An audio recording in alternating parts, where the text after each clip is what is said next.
అందరికీ ముందుగా నమస్కారం. ఈరోజు లలిత సహస్రనామంలో మనం 98, 99, 100 శ్లోకాలు, వాటి యొక్క అర్థాలు, వాటి ఆ శ్లోకాలలో దాగిన నామాలు, వాటి యొక్క తాత్పర్యం మనం విడిగా తెలుసుకుందాం. ఇప్పుడు 90 దాని యొక్క అర్థం తెలుసుకోవడానికి ట్రై చేద్దాం.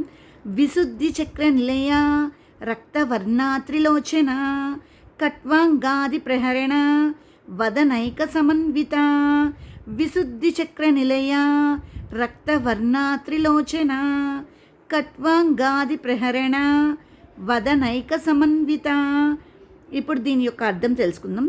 విశుద్ధ చక్ర నిలయ అనగా విశుద్ధి చక్రంలో వసించున్నది అమ్మ అని అర్థం.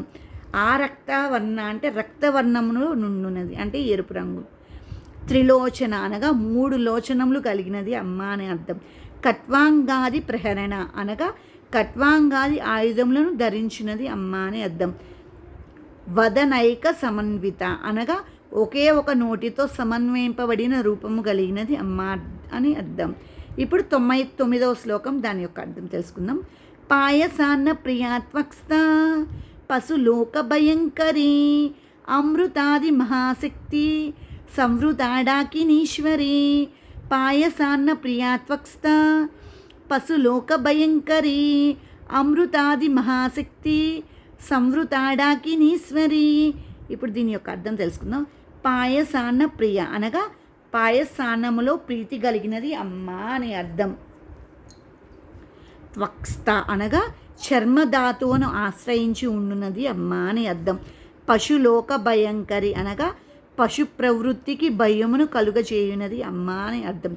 అమృతాది మహాశక్తి సంవృత అనగా అమృత మొదలైన మహాశక్తుల చేత పరివేష్టింపబడి ఉన్నది అమ్మ అని అర్థం.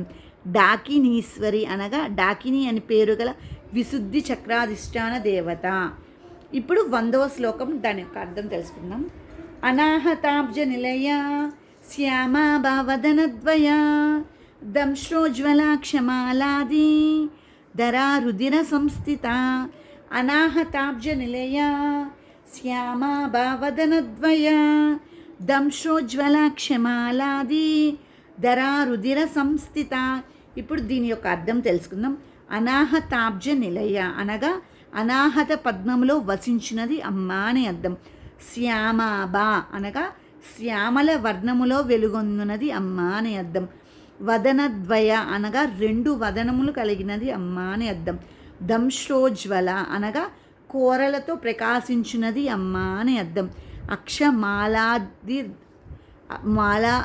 దంశ్రోజ్వల క్షమాలాది కదా, అక్షమాల మొదలగు వాటిని ధరింపై ఉండునది అని అర్థం. రుధిర సంస్థిత అనగా రక్తధాతువును ఆశ్రయించి ఉండునది. ఈరోజు వీడియోలో మనం 98, 99, 100 శ్లోకాలు, వాటి యొక్క అర్థాలు, ఆ లలిత సహస్రనామాలు, దాంట్లో ఉన్న 1000 నామాల్లో నామాలు తెలుసుకున్నాం. తర్వాత 3 శ్లోకాలతో మళ్ళీ ఇంకో వీడియోలో కలుద్దాం.